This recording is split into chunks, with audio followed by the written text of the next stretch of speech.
Iran के 150 steel plants और pharmaceutical factory target पर होंगे। अमेरिका की 82nd एयरबोर्न डिवीजन को निर्देश दिया गया है, लेकिन एयरबोर्न डिवीजन तो ग्राउंड ऑपरेशन करती है। ऑर्डर मिलते ही 12 घंटे के अंदर हमले की तैयारी है। अमेरिकी अधिकारियों के हवाले से वॉल स्ट्रीट जर्नल का दावा है। सीधा ये वीडियो की पर, ये इस वक्त की बड़ी खबर। 16 घंटे बाद ईरान में विध्वंस। बड़ी खबर ये देखिए, 12 बजे की डेडलाइन दी गई है, बड़े हमले की तैयारी है। मैं चाहूंगा यहां पर नितिन, यहां पर जो प्रेसिडेंट ट्रंप का स्टेटमेंट था वो दिखाते रहिए। ये देखिए जरा, खत्म होते ही ईरान पर सबसे बड़े हमले की तैयारी है। ईरान की energy facility, steel plant, pharmaceutical factory पर हमले का प्लान है। 150 से ज्यादा एनर्जी और स्टील प्लांट पर एयर स्ट्राइक्स की तैयारी है। तबरीज, बशहर, साउथ पार्ट्स में पेट्रोकेमिकल कॉम्प्लेक्स सबसे बड़े टारगेट होंगे। इस सब के बीच में एक और बड़ी खबर सीधा आइए, ब्रेक करिए। साउथ पार्ट्स में हमले के बाद ईरान में हड़कंप, ब्रेक करिए। सभी पेट्रोकेमिकल जोन को खाली कर रहा है ईरानी सेना, सिर्फ ब्रेकिंग रखेंगे। मशहर इकोनॉमिक जोन को खाली कराया गया, बड़ी खबर। एक और बड़ी खबर सीधा आइए, ब्रेक करिए जरा। इस वक्त की बड़ी खबर सीधे, ईरानी पावर प्लांट को ह्यूमन शील्ड देने की तैयारी, ब्रेकिंग, दोनों ब्रेकिंग एक साथ। ईरान के मंत्री अली राजा रहीमी का युवाओं को निर्देश, बड़ी खबर। पावर प्लांट के पास बना ह्यूमन चेन, रहीमी ने कहा ह्यूमन शील्ड बनाकर पावर प्लांट का घेराव करें। यह इस वक्त की बड़ी खबर। लेकिन एक और बड़ी खबर मैं दिखा रहा हूं, सीधा आइए, full screen breaking. Mojtaba Khamenei की हालत गंभीर, ब्रेक करिए। मुज्तबा के फैसले लेने में असमर्थ होने का दावा, ब्रेकिंग और शॉट।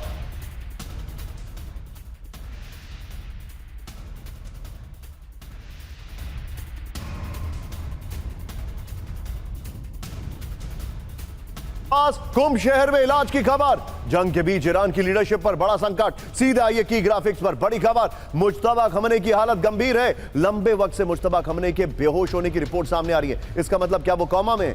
खराब तबीयत की वजह से मुज्तबा फैसले लेने की स्थिति में नहीं है। मुज्तबा के स्वास्थ्य को लेकर अमेरिकी इजरायली इंटेलिजेंस का दावा। खराब तबीयत की वजह से ईरान की लीडरशिप कमजोर हो गई है। गल्फ देशों के साथ इंटेलिजेंस इनपुट साझा किए जाने का दावा है। सीधे चलिए, मेरे साथ मेरे खास मेहमान इस वक्त मौजूद है और don't miss the analysis. Manish भाई, मैं आपके पास आ रहा हूं। सीधे चलिए सुधाकर सर के पास। सुधाकर सर, इस वक्त ईरान को ना इस्लामिक रिजीम चला रही है, दो ब्रेकिंग दो शॉट रखेंगे नितिन, जैसा हमने डिस्कस किया, ना इस वक्त ईरान को कोई सरकार चला रही है। इस वक्त ईरान को IRGC के जनरल्स चला रहे हैं। हमें नहीं भूलना चाहिए सर, यह वही IRGC है जिसका गठन भले ही सुप्रीम लीडर ने किया हो, लेकिन इसको और ज्यादा तीखा, शार्प, इसके साथ 30 सालों तक काम किया है मुज्तबा खमनेई ने, और अब he is taking the command. Sir, क्या ट्रंप जवाब देंगे तो ये लोग चुप बैठेंगे, सरेंडर करेंगे, सीज फायर के लिए बोलेंगे?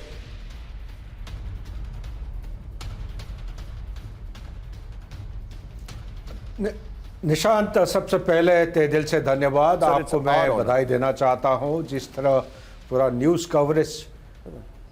कवरेज कर रहे हैं, मेरे ख्याल से बहुत कम चैनल इस आपके बराबर कर पाएंगे, और आपके टेक्निकल और सपोर्टिंग सेक्शंस को भी बधाई। और जहाँ तक आपके सवाल है, मेरे विचार के मुताबिक मैं एक चीज़ को थोड़ा सा हाईलाइट करना चाहता हूँ। विश्व में जब से हवाई जहाज़ डेवलप हुआ है और लड़ाई के मैदान में शामिल हुआ है, तब से लेके अभी तक कोई भी लड़ाई में हवाई सुप्रीमेसी के वजह से कोई लड़ाई में जीत नहीं हुई है।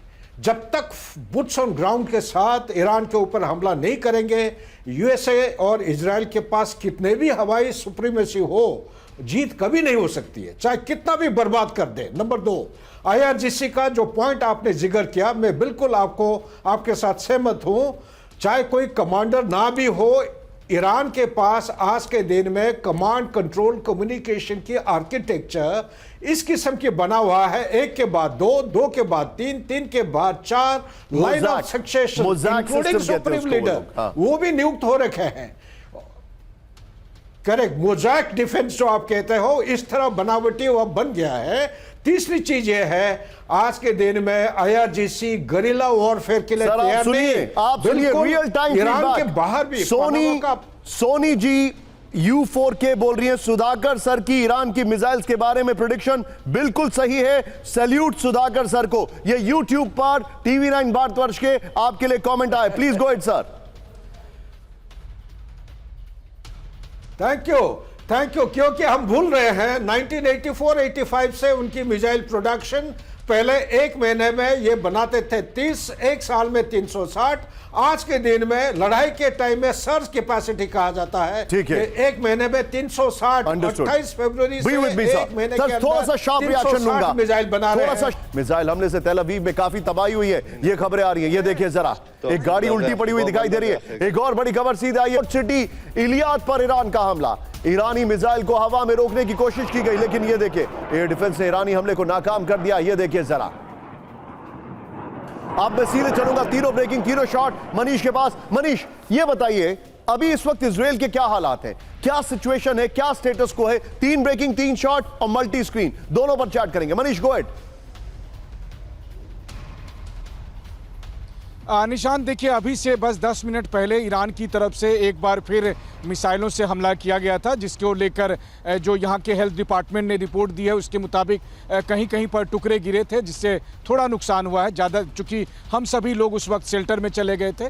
और आज दिन में ये दूसरी बार ऐसा हुआ है कि तेल अवीव को टारगेट करके यहाँ पर हमले किए गए हैं। लेकिन मैं आपको बता दूँ कि इजराइल में चर्चा क्या चल रही है। इजराइल में चर्चा ये चल रही है, जो आपका वायरल सवाल भी है, कि अगले 24 घंटे में क्या होगा। तो 24 घंटा बहुत ही निर्णायक साबित होने वाला है। दूसरी बात, इजराइल की सरकार और इजरायली इस्टेब्लिशमेंट का ये मानना है कि ईरान में कोई पॉलिटिकल लीडरशिप डिसीजन लेने की स्थिति में नहीं है, अदरवाइज अब तक डील हो गई होती।